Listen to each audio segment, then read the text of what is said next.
ইনসাফের আদেশ দেন, অনুগ্রহের আদেশ দেন, যে কারো উপরে কেউ বৈষম্য প্রকাশ করবে না, কেউ কারো উপরে মারো ধরো কাটো। এটা ইসলামের বাণী নয়, এটা কোনো মুসলমানের কি নয়, সভ্যতা নয়, এটা অনইসলামিক কার্যক্রম। এই জন্য দেখবেন ছেলেদেরকে যদি জিজ্ঞাসা করে 30 বছর 36 বছর বয়সে উপনীত হয়েছে, ভাই বিয়ে করেন না কেন? যখন তোমরা সাহায্য চাইবে আল্লাহ তাআলার কাছে চাইবে।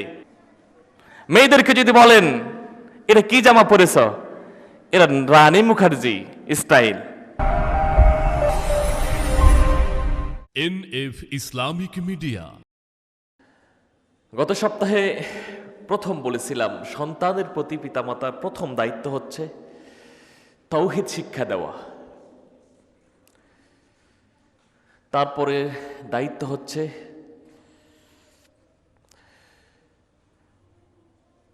অর্থবহ নাম রাখা,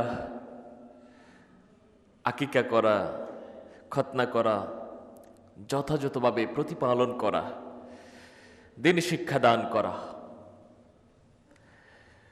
ভদ্রতা শিক্ষা দেওয়া, এবাদত অভ্যস্ত করা।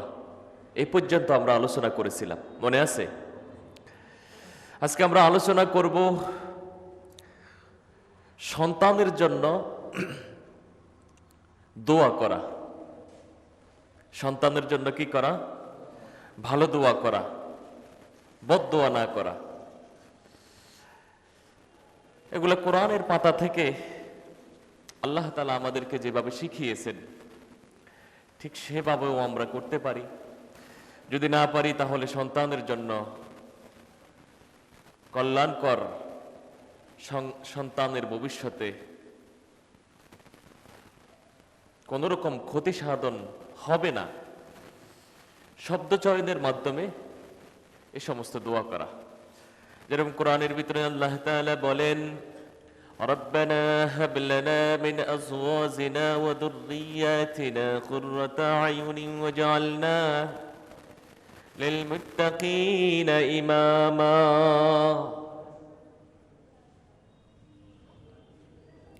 জাকারিয়া আলাইহিস সালাতু ওয়াস সালাম তার সন্তানের জন্য একটা দোয়া করতেন, রব্বি হাবলি মিন লাদুনকা যুররিয়াতান তাইয়্যিবা ইন্নাকা আনতাস সামিউদ দুআ।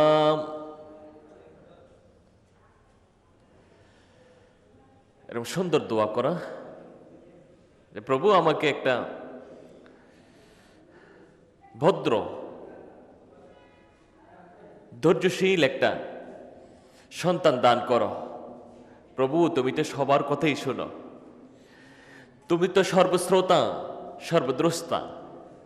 প্রভু আমাকে এমন সন্তান দান করো, এমন স্ত্রী দান করো যাকে দেখলে আমার চক্ষু ঠান্ডা হয়ে যাবে, নয়ন বিরাম চক্ষু শীতলকারী সন্তান দান করো, এবং আমার সন্তানকে ভবিষ্যতে মুসলমানদের নেতৃত্ব দেওয়ার তৌফিক দান করো। এরকম দোয়া করা, বদদোয়া না করা। কাবার একজন ইমাম রয়েছে শেখ আদিল কালবি, একদম কালো করে। তিনি তার জীবনের স্মৃতিচারণ করে কোন এক মজলিসে দেওয়া বক্তব্যের মধ্যে বলেছিলেন, মায়ের বদদোয়ায় আমাকে কাবা শরীফের ইমামে পরিণত করেছে। তিনি ছিলেন খুব দুষ্ট প্রকৃতির। তিনি তার মুখে বলেন যে আমি আমার মাকে বারে বারে রাগাতাম। তোমার দুই কথা বলতেন, একটা হচ্ছে আল্লাহ তাআলা তোমাকে সঠিক পথ দান করুন। প্রথম দোয়া কি করেছেন? রাগত স্বরে কি বলেছেন? আল্লাহ তাআলা তোমাকে সঠিক পথ প্রদর্শন করুন। দ্বিতীয় দোয়া করতেন, আল্লাহ তাআলা তোমাকে কাবার ইমাম বানিয়ে দেখ। এই দোয়া এটা সরল মনে করতেন না। রাগের সময় কেউ সরল মনে দোয়া করে নাকি? বদদোয়াই করেন। বদদোয়াতেও কি করেছেন তিনি? কাবার ইমাম বানিয়ে দেখ আল্লাহ তাআলা এই দোয়া করেছেন। শেখ আদিল আল কালবি বলেন, মায়ের বদদোয়ায় আমি কাবার ইমাম হতে পেরেছি। বলেন না সুবহানাল্লাহ। গত সপ্তাহের আগের সপ্তাহে বলেছিলাম তিনটা দোয়া অবশ্যই আল্লাহ তাআলা কবুল করে থাকেন, এর মধ্যে কোনো পর্দা থাকে না। দোয়া করতে দেরি হয়, আল্লাহ তাআলা দোয়া কবুল করতে দেরি করেন না। তার ভিতরে একটা হচ্ছে মুসাফিরের দোয়া। কার দোয়া? দ্বিতীয় নম্বর হচ্ছে মজলুমের দোয়া। তৃতীয় নম্বর হচ্ছে সন্তানের জন্য পিতামাতার দোয়া। এজন্য সন্তানের জন্য ভালো দোয়া ছাড়া বদদোয়া করা যাবে না। কারণ পিতামাতার দোয়া ডাইরেক্ট কে শুনে থাকেন?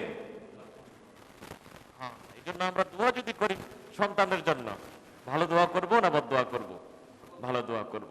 কিন্তু সমাজের চিত্র উল্টো। আমরা যারা শিক্ষিত সমাজে বসবাস করি তাদের গালিটা হয়তোবা মার্জিত শব্দ চয়নে দেওয়া হয়, আর যারা অজ্ঞ মূর্খ তারা হয়তোবা সমাজের প্রচলিত মূর্খ ভাষায় তারা কি করে,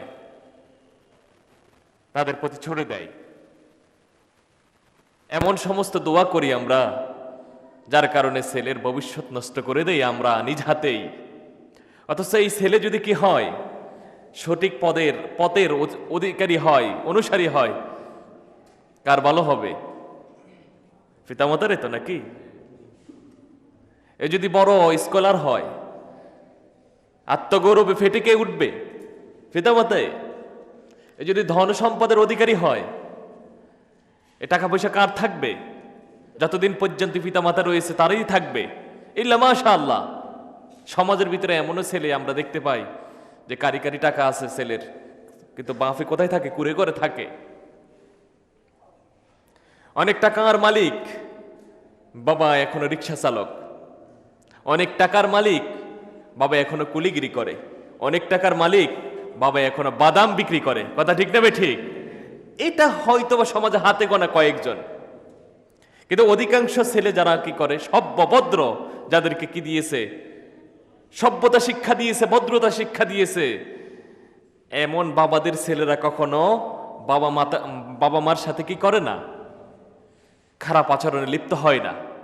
পারিবারিক শিক্ষায় কাউকে একেবারে নিচু থেকে উপরে তুলে দেয়, আবার পারিবারিক শিক্ষার কারণে কেউ শিক্ষিত হলেও একেবারে নিচুতা ধরে। কথা ঠিক না ঠিক? এই জন্য ছেলে মেয়ের জন্য বদদোয়া না করা, এটা কার শিক্ষা? আল্লাহর শিক্ষা। ছেলে মেয়ের জন্য যথাসম্ভব আল্লাহ এবং তার রসুলের দেওয়া নীতি অনুযায়ী ভালো দোয়া করা।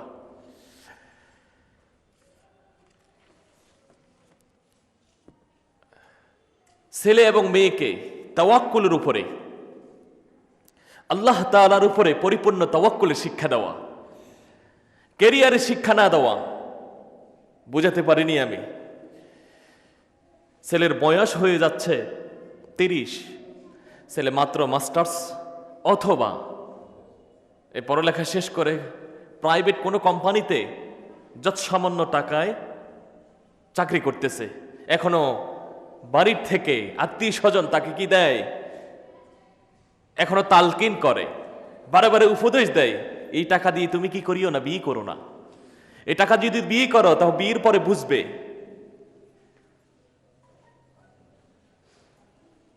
কত দানে কত চাল, এটা বিয়ের পরে বুঝবে। বলি কি বলি না আমরা? এজন্য পরিপূর্ণভাবে তাওয়াক্কুলের উপরে শিক্ষাদান করা। একমাত্র তাকদীরের মালিককে আল্লাহ তাআলা। যেরকম আল্লাহর রাসূল ইবনে আব্বাস রাদিয়াল্লাহু তাআলা আনহুকে উপদেশ দিতে গিয়ে বলেন, ইয়া গোলাম, হে বৎস, ইন্নী উআল্লিমুকা কালিমাত, আমি তোমাকে কিছু শব্দ শিক্ষা দিব, পরিপূর্ণ ঈমানদার হবে, পরিপূর্ণ ঈমান আনয়ন করবে, পরিপূর্ণ তাওয়াক্কুলের অধিকারী হবে এই শব্দবলির উপরে তুমি। ইহফাজিল্লাহ ইয়াহফাজকা, তুমি আল্লাহ তাআলার বিধি বিধানগুলোকে যথাসম্ভব হেফাজত করো, মেনে চলো, আল্লাহ তাআলা তোমাকে হেফাজতে নিয়ে যাবেন। আল্লাহ তাআলার বিধি বিধানকে হেফাজত করো, আল্লাহ স্বয়ং তোমার হেফাজতকারী হয়ে যাবেন। এরকম তাওয়াক্কুল শিক্ষা দেওয়া। ইহফাজিল্লাহ তাজিদহু তুজাহাক, আল্লাহ তাআলার বিধি বিধানগুলোকে মেনে চলো, তাহলে তুমি আল্লাহ তাআলাকে যখন ডাক দিবে আল্লাহ তাআলা তোমার ডাকে সাড়া দিবেন। বলেন না সুবহানাল্লাহ। বিধিবিধান মানি না। আমি মানি না, আমার ছেলে সন্তানকে কিভাবে মানার উপদেশ দিতে পারি? আমার এই তাওয়াক্কুলের উপরে বিশ্বাস নাই। আমার ছেলে মেয়েগুলোকে তাওয়াক্কুল সম্পর্কে কিভাবে দীক্ষা দিতে পারি, উপদেশ দিতে পারি? অথচ আল্লাহর রাসূল বলেন, তোমরা যদি আল্লাহ তাআলার উপরে সত্যিকার অর্থে তাওয়াক্কুল করো, তাহলে আল্লাহ তাআলা তোমাদেরকে ফাকির মতো রিজিক দান করবেন। কিসের মতো? ফাকিরা সকালে সকালে তাদের নিট থেকে খালি পেটে বের হয়ে যায়। চাকরি আছে তাদের? একটু কমিয়ে দেন ভাই। চলে যায়, তাদের কোনো রাষ্ট্র নাই, রাজনীতি নাই, পেট নীতিও নাই, শুধু রয়েছে তাওয়াক্কুল ইলাল্লাহ, তাওয়াক্কুল আলাল্লাহ রয়েছে। খালি পেটে সকালবেলা অজানার উদ্দেশ্যে চলে যায়, আবার সন্ধ্যাকালীন সময়ে পেট ভরে নিরে চলে আসে। আল্লাহ রসুল বলেন, এইভাবে যদি ব্যক্তি তাওয়াক্কুল করতে শিখে, আমাকে আল্লাহ তাআলা পৃথিবীতে প্রেরণ করেছেন, আমার জন্মের 50 বছর আগেই আল্লাহ তাআলা কি করে দিয়েছেন? তাকদীর নির্ধারণ করে দিয়েছেন। আল্লাহ তাআলা বলেন, ওমা মিন দাব্বাতিন ফিল আরদি ইল্লা আলাল্লাহি রিজকুহা। পৃথিবীতে যত রকমের কীটপতঙ্গ রয়েছে, যত রকমের মাখলুক রয়েছে, জানোয়ার রয়েছে, সমস্ত জানোয়ারের, সমস্ত কীটপতঙ্গের, সমস্ত প্রাণীকুলের রিজিক দেওয়ার দায়িত্ব আমি আল্লাহ তাআলা নিয়ে নিয়েছি। তো এর মধ্যে যদি মানুষ হয় আশরাফুল মাখলুকাত, চড়ুই পাখিকে আল্লাহ তাআলা খাওয়াতে পারলে, হ্যাঁ, হিংস্র দানব পশু পাখিকে খাওয়াতে পারলে, আমাকে আপনাকে আল্লাহ খাওয়াবেন না? নাকি কেউ না খেয়ে মরতেছে, বেশি খাচ্ছে? আগে 3 বেলা খানা খেতে যাই অবস্থা, এখন 3 বেলার পরে দিও 8 বেলা খাওয়া হয়।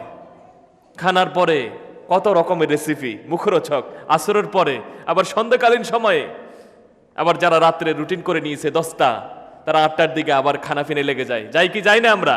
কত রকমের খানা, সুস্বাদু খানা। আগের মানুষের সামনে এত খানা ছিল না। তো তাওয়াক্কুল শিক্ষা দিতে হবে এইভাবে, নিজে শিখতে হবে এইভাবে। তারপরে আল্লাহর রাসূল বলেন, ইদা সাআলতা ফাসআলিল্লাহ, যখন তুমি কোনো কিছু চাবে, ডাইরেক্ট সরাসরি আল্লাহ তাআলার কাছে চাবে। কার কাছে চাবে? আল্লাহ তাআলার কাছে চাবে। আমাদের চাওয়া হয় নেতার কাছে, নেত্রীর কাছে, আমাদের চাওয়া হয় রাষ্ট্রের কাছে। আমরা সড়ক অবরোধ করি, করি কি করি না? আমরা নেতার কাছে যাই কি করি? ধর্ণা দেই। কথিত রয়েছে, এক চেয়ারম্যান গিয়েছে এক এমপির কাছে, দাবি ছিল এরকম যে আমার জনগণ, আমার এলাকার ইউনিয়নের ব্যক্তিরা আমার কাছে রাস্তা চায়, কালভার্ট চায়, ব্রিজ চায়, খাদ্য চায়, বাসস্থান চায়, আমি দিতে অক্ষম। সুতরাং আমি আপনার কাছে কিছুর আর্জি পেশ করছি, আবেদন রইল, আমাকে কিছু হলেও দেন। ঘটনাক্রমে চেয়ারম্যানও ছিল আল্লাহওয়ালা, মুত্তাকি। এমপি সাহেবও ছিলেন কি? মুত্তাকি। আছে এখন এমন চেয়ারম্যানও মুত্তাকি, এমপিও মুত্তাকি। হ্যাঁ, আপনাকে হয়তোবা পৃথিবী ছেড়ে অন্য কোনো রাজ্যে চলে যাইতে হবে, যেখানে যে এরকম ব্যক্তিদের দিশা পাবেন আপনি। তবে পৃথিবীতে এখনো বাংলাদেশে যদি খোঁজেন দাড়িওয়ালা টুফিওয়ালা আলেম চেয়ারম্যানকে, তাহলে খুঁজে পাবেন। আপনি চলে যান কমলনগর, লক্ষ্মীপুরের কমলনগর, সেখানে মৌলানা খালেদ সাইফুল্লাহ সাহেব রয়েছেন, একজন ইসলামী স্কলার, পীর সাহেব, এবং 2-3 বারের কে নির্বাচিত এমপি। তার বিরুদ্ধে 1 টাকাও দুর্নীতি করেছে এরকম অভিযোগকে উত্থাপন করতে পারেনি। কারণ তার ভিতরে কার ভয় রয়েছে? আল্লাহ তাআলার ভয় রয়েছে। তো এমপি সাহেব বলে, আচ্ছা তুমি রাত্রি যাপন করো, আমি দেখি সকালবেলা কিছু করতে পারি কিনা তোমার জন্য। এমপি সাহেব রাত্রির বেলা উঠলেন আল্লাহ তাআলার দরবারে, ইজা সাআলতা ফাসআলিল্লাহ, হাদিসের উপর আমল করণার্থে। যখন তোমরা চাইবে, ডাইরেক্ট সরাসরি কার কাছে চাইবে? আল্লাহ তাআলার কাছে চাইবে। এমপি সাহেব আল্লাহ তাআলার কাছে 2 হস্ত উত্তোলন করে আল্লাহ তাআলার কাছে আরজি করলেন, আল্লাহ, এই ব্যক্তি, আমি দুজনেই মানুষ, তুমি যদি না দাও এই ব্যক্তিকে আমি দিতে পারবো না, চেয়ারম্যানকে দিতে পারবো না, অথচ ওনার অনেক আরজি, আমি কিভাবে পূরণ করতে পারি? চেয়ারম্যান দেখলো, আহা, আমি যার কাছে চাইতে আইছি সে তো কার কাছে চায়? আল্লাহর কাছে চায়। তো এই ব্যক্তি যদি আল্লাহ তাআলার কাছে চেয়ে নিতে পারে, তো আমিও তো বান্দা হিসাবে ডাইরেক্ট কার সাথে যোগাযোগ করতে পারি? এই ব্যক্তি রাত্রি উঠে কি করলো? চলে গেল। তো আমরা চাবো কার কাছে? আল্লাহ তাআলার কাছে। এটা কে উপদেশ দিচ্ছেন? কাকে? আল্লাহর রাসূল ইবনে আব্বাস রাদিয়াল্লাহু তাআলা আনহুকে উপদেশ দিচ্ছেন, ওয়াইদাস্তানতা ফাস্তাইন বিল্লাহ, যখন তোমরা সাহায্য চাইবে আল্লাহ তাআলার কাছে চাইবে। সাহায্য চাইলে কার কাছে? আল্লাহ তাআলার কাছে। আমার ছেলে হয় না, আমার মেয়ে হয় না, আমার নাতি হয় না, আমার নাতিন হয় না, কার কাছে চাবো? নাকি বাবার কাছে, আটরশি পীরের কাছে, শাহজালালের কাছে, শাহপরানের কাছে, অথবা বাংলাদেশের কোন আলেমের কাছে, পীর সাহেবের কাছে? কার কাছে চাবো? আল্লাহ তাআলার কাছে চাবো। যখনই আপনি আল্লাহ তাআলা যা দিতে পারেন তা যদি কোনো বান্দার কাছে আপনি চান ডাইরেক্ট, আপনি আল্লাহ তাআলার কাছে কি করলেন?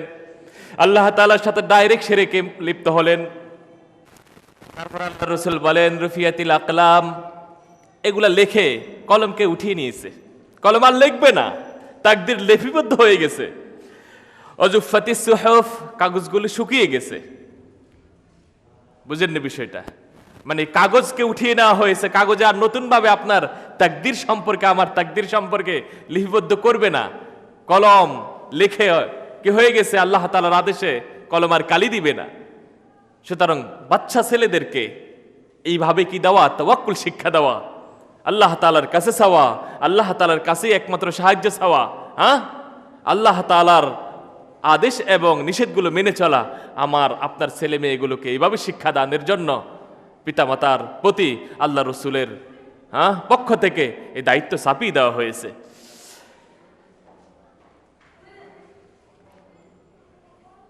10 নম্বরে হচ্ছে বিয়ের ব্যবস্থা করা। কিসের ব্যবস্থা করা? বিবাহের ব্যবস্থা করা। বিবাহকে সহজভাবে কি করা? সম্পন্ন করা। বিবাহের ব্যবস্থা করা এবং বিবাহকে সহজভাবে কি করা? সম্পন্ন করা। কারণ আল্লাহ রাসূল বলেন ইন্না আদামান নিকাহি বারাকা ইসারহু মাউনা, নিশ্চয় বরকতপূর্ণ বিবাহ হলো ওই বিবাহ যে বিবাহের ভিতরে খরচ কম হয়, যে বিবাহের মধ্যে কি হয়? খরচ কম হয়। আহা, চিত্র যদি দেখি, ছেলেদেরকে যদি জিজ্ঞাসা করে 30 বছর 36 বছর বয়সে উপনীত হয়েছে, ভাই বিয়ে করেন না কেন? ভাই এখনো যে অবস্থা, আমার যে অবস্থা, বিয়ে করার এখন উপযুক্ততা গ্রহণ করেনি। কেন উপযুক্ততা গ্রহণ করেনি? দেখতে হাট্টা কাট্টা সুন্দর, মাশাআল্লাহ। আগে তো আমাদের সমাজে এই ছেলেগুলোকে টাকা থাক অথবা না থাক, এটাই ছিল পছন্দের সেরা কথা, ঠিক না? ঠিক। আর এখন হচ্ছে ছেলে যতই কিছু চেহারা থাক অথবা না থাক, দেখতে যেমনই হোক না কেন, কোথায় থাকে? আমেরিকাতে। ও চলবে, কোনো সমস্যা নেই। আপনি মেয়ে পাবেন না মানে কি? আপনার জন্যই এই দেশের মেয়েরা কি এখন পাগল পারা, কারণ আপনার কাছে ফুলুস আছে। কি আছে? ফুলুস আছে। অথচ আল্লাহ রাসূল বলছেন কি করতে? বিবাহকে সহজ করতে। বিবাহ সহজ করার অর্থ হচ্ছে মেয়েদের পক্ষ থেকে তোমরা কি করো? মোহর কম ধরো। কি ধরো? মোহর কম ধরো। মোহর হবে ছেলের আয়ের উপরে, ছেলে কত টাকা আয় করে এর উপরে কি হবে, নাকি চাপিয়ে দেওয়া হবে? চাপিয়ে দেওয়া হবে। এখন বিয়েতে যাওয়ার পরে দিয়ে প্রথমে সকাল থেকে নিয়ে সন্ধ্যা পর্যন্ত, সন্ধ্যা থেকে নিয়ে আবার কি ভোর পর্যন্ত, এরকম ভাবে দর কষাকষি চলে 1 মাস পর্যন্ত। কয় মাস পর্যন্ত? 1 মাস পর্যন্ত দর কষাকষির পরে দিয়ে, কারণ মেয়ের পক্ষ থেকে 20 লাখ টাকা চাওয়া হয়েছে। কয় লাখ? দর কষাকষির পরে এসে 10 লাখে থামে। কত লাখে? হ্যাঁ, বিয়ে হয়ে যায়। ছেলেকে জিজ্ঞেস করা হয় কিছু দিয়েছেন? তোমা ইল্লা মাশাআল্লাহ, কিছু ব্যতিক্রম রয়েছে যে নগদ দিয়ে দেয় অবস্থা বেঁধে। আর কিছু ব্যক্তি বলে যে হুজুর 10 লাখ হোক 15 লাখ কি ফরক পড়তা হয় উসমে, এখনই কি দেওয়া লাগবে নাকি? যে সময় তালাকের মাসালা হবে, কারণ মেয়ের বাবা জানে, মেয়ের মা জানে, মেয়ের আত্মীয় স্বজন জানে আমার মেয়ের যে ক্যারেক্টার, আমি যেভাবে তাকে শিক্ষা দীক্ষা দিয়েছি, 10-15 বছরের বেশি কি টিকবে না, এই বিয়ে টিকবে না। সুতরাং আমাকে অবশ্যই অবশ্যই মেয়ের আগত জীবনের দিকে লক্ষ্য করে 30 লক্ষ টাকা 20 লক্ষ টাকার একটা মোহর ধার্য করে দিতে হবে। কথা ঠিক না? ঠিক। অথচ আল্লাহ রাসূল বলেন যে বিবাহ সহজ হয়, যে বিবাহ কি হয়? সহজ হয়, সেই বিয়ে সবচেয়ে বরকতপূর্ণ হয়। উপযুক্ত বয়স হলে, বালেগ হলে তাকে বিয়ের ব্যবস্থা করা। আল্লাহ রাসূল হাদিসে বলেন মান উলিদা লাহু ওয়ালাদুন ফালইউহসিন ইসমাহু ওয়া আদাবাহু فإذا بلغ فليزوجه فإن بلغ ولم يزوجه فأثاب إثما فإنما على أبيه। আল্লাহ রাসূল বলেন যখন পৃথিবীতে সন্তান ভূমিষ্ঠ হয়, পিতামাতার প্রথম কর্তব্য গত সপ্তাহে বলেছিলাম সুন্দর একটা নাম রাখা, অর্থবহ একটা নাম রাখা। সময়ের সংক্ষিপ্ততার কারণে বলতে পারছি না এখন। ফালিয়ুহসিন ইসমাহু ওয়া আদাবাহু, তাকে ভদ্রতা শিক্ষা দেওয়া। ফাইদা বালাগা ফালিয়ুযাওবিজহু, যখন বালিগ হয়ে যায় তখন তাকে কি করা? বিয়ে দিয়ে দেওয়া। মেয়ে হলে বিবাহের ব্যবস্থা করা উপযুক্ত পাত্র দেখে, আর ছেলে হলে উপযুক্ত পাত্রী দেখে কি করা? বিয়ে দিয়ে দেওয়া। এটা কে বলেছেন? আল্লাহ রসুল বলেছেন। আল্লাহ রসুলের এই হাদিসের উপরে যদি বর্তমান সমাজ আমল করত, তাহলে এই বিটিং এর জন্য, এই জাতির জন্য আলাদাভাবে কোনো আইন করা লাগতো না।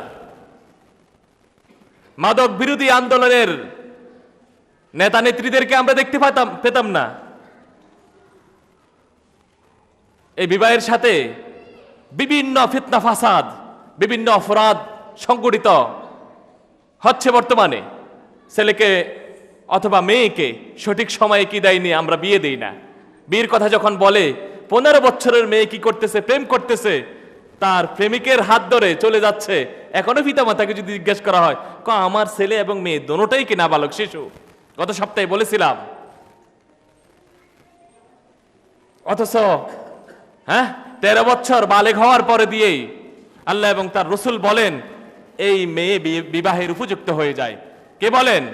যিনি সৃষ্টি করেছেন আর প্রফেট হিসাবে, গাইডার হিসাবে যাকে প্রেরণ করেছেন, তিনি সাক্ষী দিচ্ছেন, তিনি বলতেছেন এরা যখন উপযুক্ত হয়, বালেগ হয়, তখন এরা কি হয়ে যায়? বিবাহের উপযুক্ত হয়ে যায়। অথচ আমি মানুষ, আমার ছেলের হাত ভেঙে গেলে, আমার যদি চোখটা চলে যায়, অথবা আমার কোনো অঙ্গহানি হয়ে যায়, আমার আদুরে ছেলের আমি কোনো কিছু করতে পারি না। আমার ক্ষমতা এতটুকু রয়েছে শুধু লালন পালন করে দেওয়া। কিন্তু যিনি আমাকে সৃষ্টি করেছেন এবং যিনি আমার ছেলে মেয়ের উপরে আমার থেকে 99 গুণ বেশি ভালোবাসেন, তিনার আইন আমরা মানতে রাজি নই, আমরা কপাল পোড়া। এজন্য আল্লাহ তাআলা বলেন, ইয়া আইয়ুহাল ইনসানু মা গাররাকা বিরাব্বিকাল কারীম আল্লাযী খালাকাকা ফাসাওয়াকা ফাআদালাক ফি আইয়ি সূরাতিন মা শাআ রাক্কাবাক। হে মানুষ, যিনি তোমাকে এত সুন্দর করে সৃষ্টি করলেন, কত অবয়ব ছিল, তোমাকে পশু পাখিতে আল্লাহ তাআলা কি করতে পারতেন? সৃজন করতে পারতেন, পশু পাখির গর্ভে দিতে পারতেন, তোমাকে ইহুদি বানাতে পারতেন, খ্রিস্টান বানাতে পারতেন। আল্লাহ তাআলা হয়তোবা তোমাকে কোনো হিংস্র প্রাণীতে পরিণত করতে পারতেন, কিন্তু আল্লাহ তাআলা তোমাকে এত সুন্দর অবয়বে মানুষ বানালেন। সেই প্রভুর আছে কি জবাব হবে আমাদের? তারপর আল্লাহ রসুল বলেন, এই বালক বালিকা হওয়ার পরে দিয়ে যে সমস্ত পিতা মাতা বিয়ে না দেয়, এরা বিয়ের আগ পর্যন্ত যত গুনাহ করবে, এই গুনার একটা অংশ পিতামাতা পেয়ে থাকবে। যত গুনাহ করবে এরা অজানা অবস্থায়, জানা অবস্থায়, বাবা যদি কি থাকে, মসজিদেও থাকে, বাবা যদি হজ করতে যায়, বাবা যদি একেবারে কাবার মধ্যে ঢুকে কি করে? আল্লাহ তাআলাকে ডাকে। আর এরা এখানে দুষ্টামি করতেছে, মেয়ে এবং ছেলে দুজন লিপ্ত গিদারে লিপ্ত।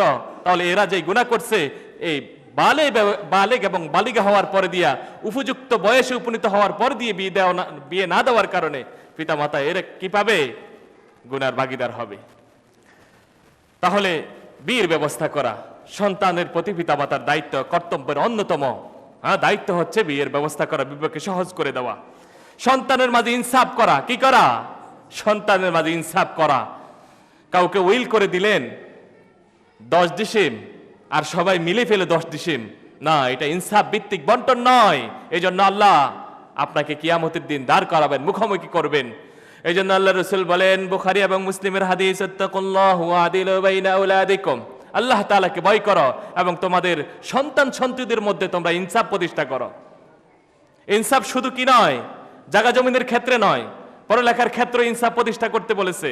একটা জেনারেল শিক্ষিতকে আপনি ডাক্তার বানাতে লক্ষ লক্ষ টাকা খরচ করতেছেন, আর একটা ছেলেকে মাদ্রাসায় দিলেন দাওরা হাদিস পর্যন্ত, হিসাব করলে দেখা যায় তার পিছনে 12 বছরে 12 লাখ টাকা আপনি খরচ করেননি।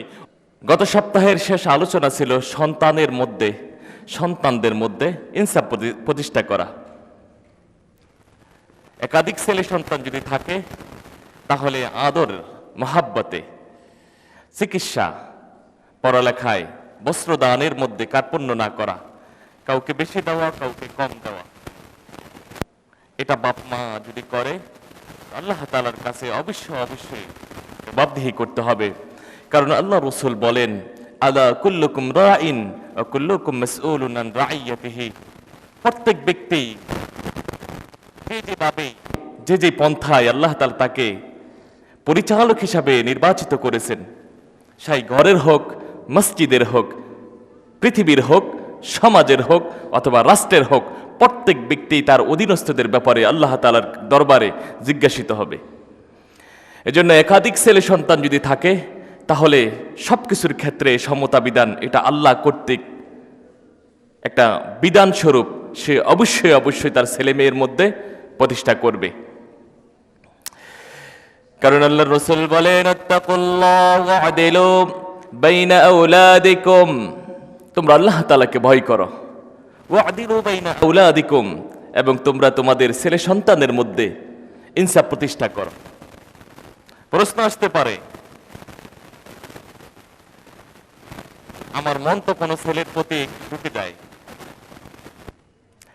সেই ছেলের আদর, মহাব্বত, আপ্যায়ন, ব্যবহারে মুগ্ধ হয়ে আমি কখনো কখনো তার সাথে সংশ্লিষ্ট, তার বউয়ের সংশ্লিষ্ট ব্যক্তি, তাদের থেকে আগত প্রজন্মের যারা এখন বর্তমানে রয়েছে, তথা নাতি নাতনি, এদের দিকে আমার মন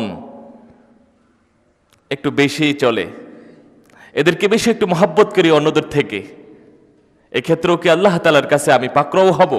আল্লাহ তাআলা এই ক্ষেত্রে কি আমাকে ধরবেন? সমতা বিধানের ক্ষেত্রে অবশ্যই লক্ষ্য রাখবে। বাহ্যিকভাবে যেই সমতা বিধান, এর দিকে অবশ্যই লক্ষ্য রাখবে, তবে মনের ব্যাপার এটা কার কাছে? আল্লাহ তাআলার কাছে। যেমন হুজুর সাল্লাল্লাহু আলাইহি ওয়াসাল্লামের 11 স্ত্রী ছিল, তার মধ্যে আল্লাহর রাসূল বলতেন, আল্লাহ সকলের ক্ষেত্রে আমি সমতা বিধান করি, কিন্তু আয়েশার প্রতি আমার মন একটু বেশি ঝুঁকে যায়, আমি আয়েশাকে একটু বেশি মহব্বত করি। আর এই মনের অন্তরের মালিক তুমি আল্লাহ, এই ক্ষেত্রে আমার কোনো কিছু করণীয় নয়, আমি এই ক্ষেত্রে মনকে নিয়ন্ত্রণ করতে পারি না, তাহলে এতে কিছু আসে যায় না, এতে আপনি আল্লাহ তাআলার কাছে পাকড়াও হবেন না, এতে গুনার কিছু নেই। কিন্তু বর্তমানের দিকে যদি তাকাই, তাহলে দেখতে পাই একাধিক সন্তানের অধিকারী যারা, তাদের বড় একজনকে বিদেশে পাঠাইয়া দেয়, নিজের জায়গা জমি বিক্রয় করে অথবা নিজের জমানো অর্থ দিয়ে তাকে কোনো এক দেশে অর্থ উপার্জনের জন্য প্রেরণ করলো। আর বাড়িতে যে 5 জন রয়েছে, বড় ছেলের অর্থ গিয়েছে কত? অনূর্ধ্ব স্বাভাবিকভাবে 100 মানুষের মধ্যে, আমাদের এই সোসাইটিতে যারা বসবাস করি, 100 মানুষের ভিতরে একজন পাওয়া যাবে যে তার একটা ছেলে আমেরিকাতে রয়েছে, 100 ছেলের মধ্যে। তো আমরা স্বাভাবিক, যেটা আমাদের দেশের মানুষ বিভিন্ন রাষ্ট্রে অনায়াসে যায় কম টাকার মাধ্যমে, সেটা সৌদি আরব হয়, সাউথ আফ্রিকা হয়,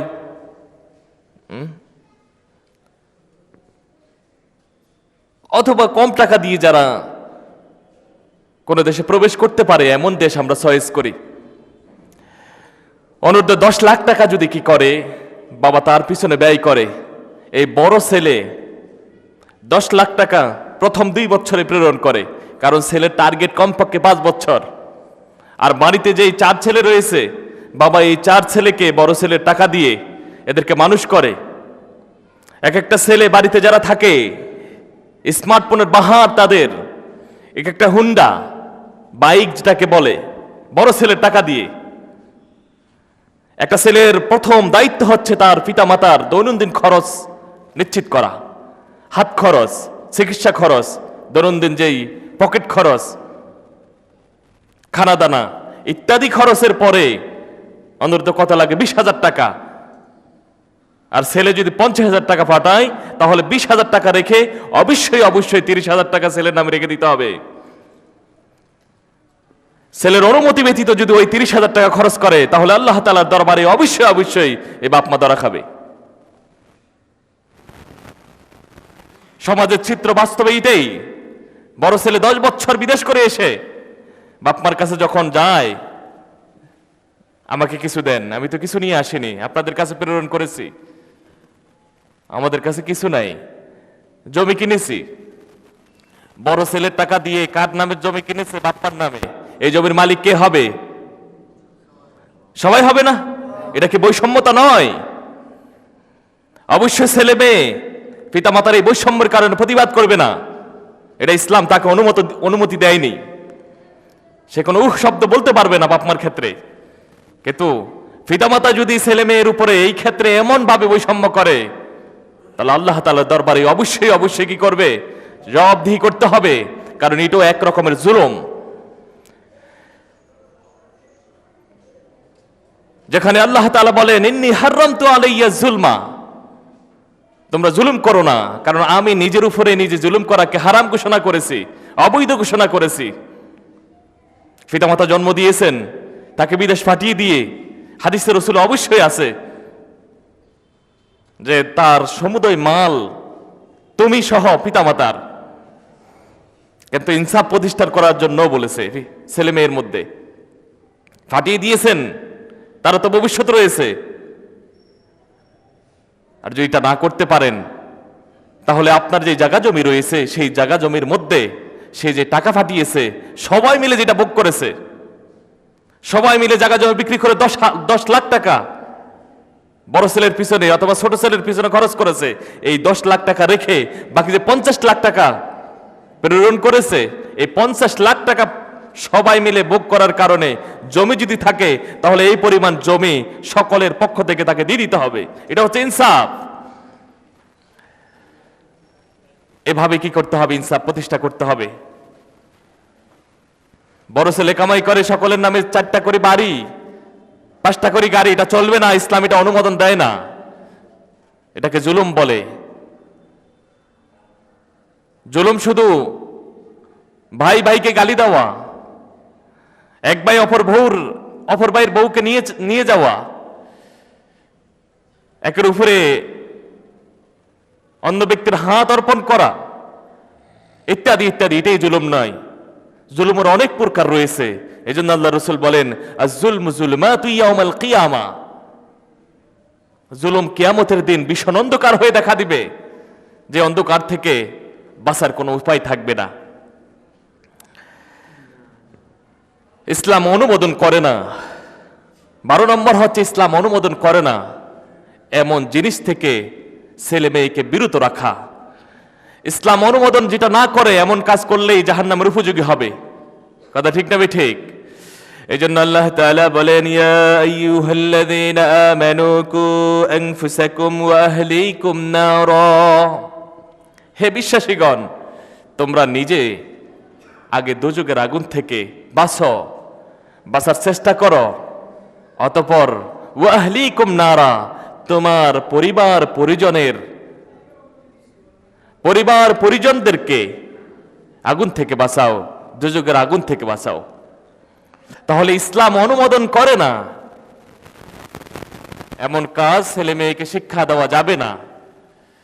বর্তমান স্মার্টফোনে যে সমস্ত নাটক, যে সমস্ত গেমস, যে সমস্ত মুভি ছেলেরা দেখে, আর পিতা মাতার সামনে এগুলা তারা দেখে অভ্যস্ত, পিতামাতা যদি কি না করে, পিতামাতা এগুলা থেকে বাধা প্রদান না করে, আর ছেলে যদি এহেন কারণে জাহান্নামের উপযুক্ত হয়, ছেলের উত্তর জাহান্নামের যেদিন যাবে, সেদিন কি হবে জানেন? রব্বানা আরিনাল লাযাইনি আযাল্লানা মিনাল জিন্নি ওয়াল ইনসি নাজআলহুমা তাহতা আকদামিনা লিয়াকুনা মিনাল আসফালিন। যারা কাফের, অস্বীকার করতে দুনিয়াতে আল্লাহ তাআলাকে, সেই ছেলে মেয়েরা বলবে, যেই কারণে আজকে জাহান্নামে যাওয়ার উপযোগী হলাম আল্লাহ, সে সমস্ত ব্যক্তিদেরকে, হোক তারা মানুষ অথবা ইনসান, যদি মানুষ হয়, মানুষ আল্লাহ তাআলাকে বলবে, আল্লাহ এদেরকে দেখাইয়া দেন, আরিন, আমাদেরকে দেখিয়ে দেন। কি করব দেখিয়ে দিলে, নাজআলহুমা তাহতা আকদামিনা, আমরা আজকে আমাদের পায়ের তলে তাদেরকে রাখবো। কোথায় রাখবো? পায়ের তলে রাখবো। লিয়াকুনা মিনাল আসফালিন, যাতে করে তারা আমাদের পায়ের নিচে পড়ে লাঞ্ছিত বঞ্চিত দের অন্তর্ভুক্ত হয়। তারা যাতে করে আজকে লজ্জিত হয় যে হাই, আমার ছেলে মেয়েগুলোকে যদি আমি কোরআন এবং হাদিসের শিক্ষা দিতাম, ইহুদি খ্রিস্টানদের বানানো ফাঁদে তাদেরকে সায় না দিতাম, আজকে আমার এই অবস্থা হতো না। তারা যেন এই উপলব্ধি করতে পারে, আজকে তাদেরকে আমাদের পায়ের তলে দিন। এজন্য ইসলাম অনুমোদন করে না এমন কাজ যদি ছেলে মেয়ে করে আর আপনি দেখেন, তাহলে সাথে সাথে স্মার্টফোনকে কেড়ে নিতে হবে আপনার পায়ের তলে। আপনি কিয়ামতের দিন পায়ের তলে যাওয়ার আগে আপনার ছেলে মেয়ের হাতে যে স্মার্টফোন রয়েছে, সেই স্মার্টফোনকে আপনার পায়ের তলে দিয়ে আজকে পিষে দিতে হবে। তাহলে বাঁচতে পারবেন, নতুবা বাঁচতে পারবো না। আমার ছেলে আমার মেয়ে কি করে, তারা কিভাবে এই টাকা পয়সা কোন জায়গা থেকে পায়? ছেলে মেয়ে জন্ম দিয়েছেন, আবদার করেছে স্মার্টফোন লাগবে, না দিবেন না। যখন এই সমস্ত পিতামাতারা কওমি মাদ্রাসা যায় অথবা মাদ্রাসা কেন্দ্রিক কোনো একাডেমিতে যায়, তখন রিকশাওয়ালা বলে যে হুজুর, আমার ছেলে মেয়েগুলোকে একাডেমিতে হোস্টেলে রাখা সম্ভব নয়। একাডেমির যেই ফি রয়েছে, চার্জ রয়েছে, আমি কামাই কত। আর ওর ছেলে মেয়ের বাড়িতে যদি যান, ওর বাড়িতে যান, তাহলে এতটুকু থেকে এতটুকু অনূর্ধ্ব 10 বছর থেকে নিয়ে 20 বছরে যারা উপনীত হয়েছে ওর ছেলে সন্তান, সকলের হাতে দেখবেন এক একটা ট্যাব। কথা ঠিক না ঠিক? এরা যখন মাদ্রাসা যায় তখন চার্জ চালাতে পারে না, আর যখন ট্যাব কিনার ধান্দা আসে তখন সকলের হাতে কি করে দেয়, এক একটা স্মার্ট ট্যাব কিনে দেয়। কিন্তু সচেতন বাবা মা যারা এখনো কিনে দেননি, আশা করি আমার এই কথাগুলো যদি মানেন, এই কথাগুলো যদি বুঝেন, তাহলে ভবিষ্যতে অবশ্যই অবশ্যই দুনিয়া তো শান্তিতে থাকতে পারবেন, আর আখরাতে ছেলে মেয়ের পায়ের নিচে যাওয়া থেকে বেঁচে থাকতে পারবেন।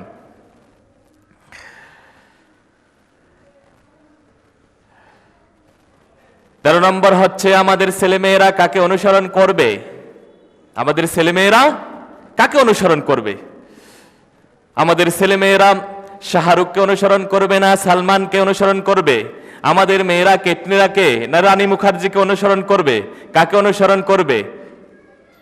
আমাদের ছেলেমেয়েরা নবী মুহাম্মদ সাল্লাল্লাহু আলাইহি ওয়াসাল্লাম যে আদর্শ দিয়ে গেছেন তার অনুসরণ করবেন, নাকি মা খাদিজাতুল কুবরা রাদিয়াল্লাহু তাআলা আনহার অনুসরণ করবেন, নাকি ফাতেমা রাদিয়াল্লাহু তাআলা আনহার অনুসরণ করবেন? কার অনুসরণ করবেন? এখন যদি দেখেন একটা ছেলেকে চুল কত রকমের স্টাইল করে, অথবা সে কত রকমের দাড়ি কাটে, যদি তাকে জিজ্ঞাসা করেন তাহলে বলবে এটা সালমান কাটিং, এটা শাহরুখ কাটিং। মেয়েদেরকে যদি বলেন এটা কি জামা পরেছ, এটা রানী মুখার্জি স্টাইল, হ্যাঁ এটা ক্যাটরিনা স্টাইল, আরো আরো অনেক কি রয়েছে, ইন্ডিয়ান অ্যাক্টর রয়েছেন, অ্যাক্টরস রয়েছেন। কোন ছেলে মেয়েকে যদি জিজ্ঞাসা করেন 10 জন সাহাবীর নাম বলো, হলপ করে বলতে পারবো, মাদ্রাসা ছাত্র ব্যতীত আর কেউ বলতে পারবে না। পারবে? একটা ছেলেকে যদি জিজ্ঞাসা করেন সূরা ফাতিহা ভালো করে পড়ো, তুমি তো নামাজ পড়ছো, মুসলমানদের ঘরে তোমার জন্ম, একটা ছেলে হলপ করে যদি বলি তাহলে আমি হানিস হব না, কসম ভঙ্গকারী হব না, আমি সূরা ফাতিহাও জানে না।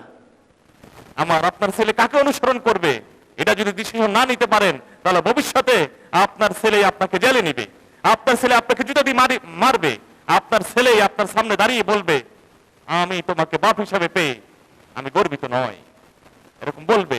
বলে কি বলে না?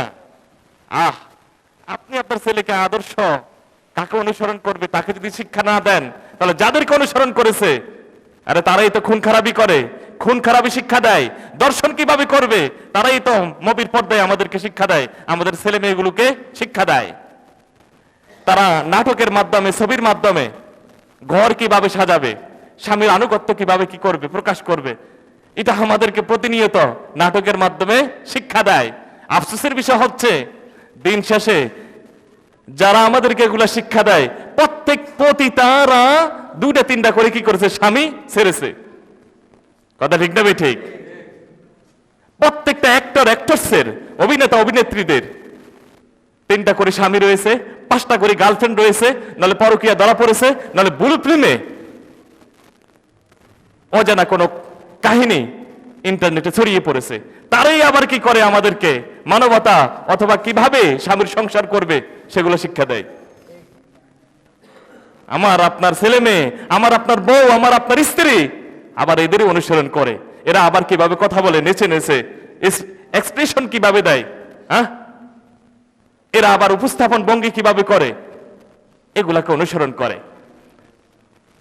তো যাদের ছেলে মেয়ে রয়েছে তারা নিশ্চিত করতে হবে আমার আপনার ছেলে কাকে অনুসরণ করবে। কারণ আল্লাহ তাআলা বলেন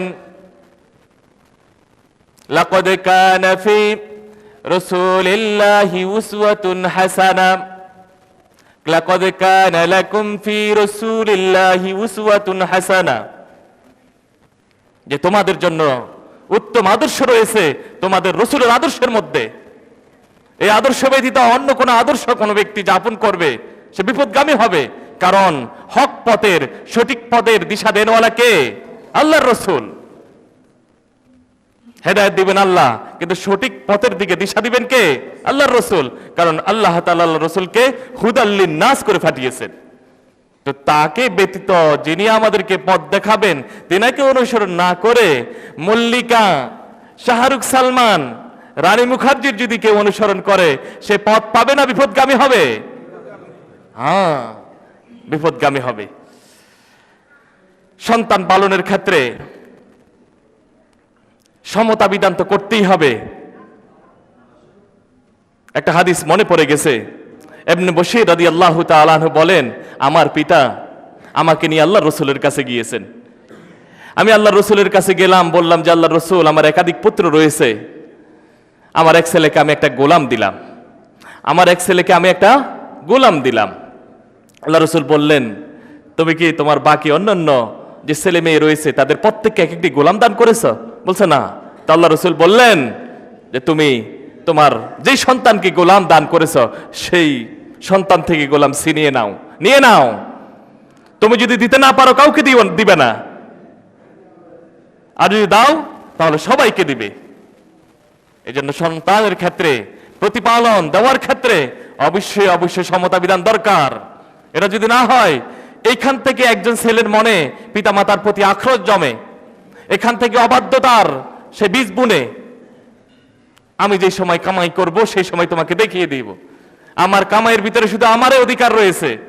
আপনার সাথে কোনো না কোনো ভাবে ছেলে মেয়ের যখন মনোমালিন্য হয় তখন আপনি এই ছেলের নামে বেশি লিখে দিবেন, এই ছেলের নামে কম লিখে দিবেন, এই মেয়েকে বঞ্চিত করবেন। এটা হতেই পারে না, এটা ইসলাম।